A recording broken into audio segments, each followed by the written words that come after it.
कबीर नामक एक युवक गांव में रहता था।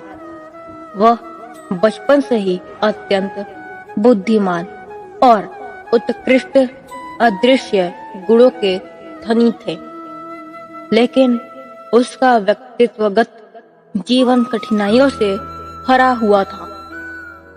उसका परिवार गरीब था और उनका पिता एक दिन काम छोड़कर चले गए, छोड़कर कबीर और उसके माता पिता को अकेले ही बचा दिया।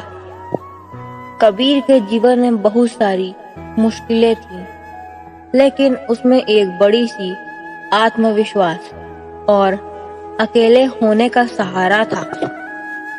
वह सुबह सुबह गांव के मंदिर में जाकर भगवान कृष्ण के प्रति अपनी भक्ति और प्रार्थना करते थे।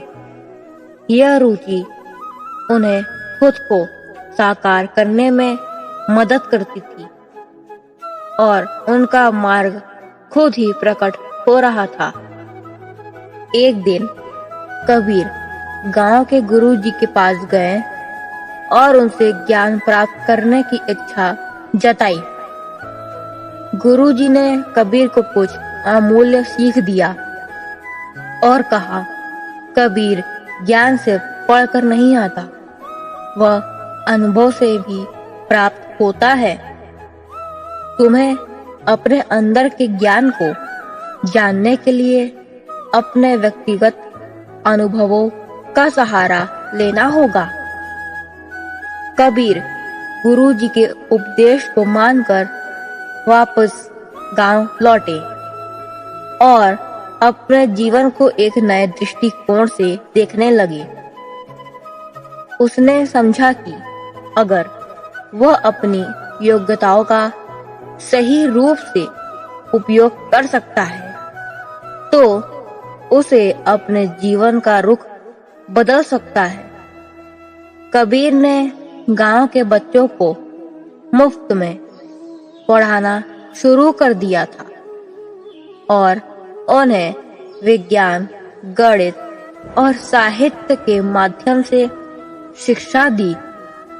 वह बच्चों को योग्यता विकसित करने में मदद करने लगे और उन्हें अपने लक्ष्यों की प्राप्ति के लिए प्रेरित किए।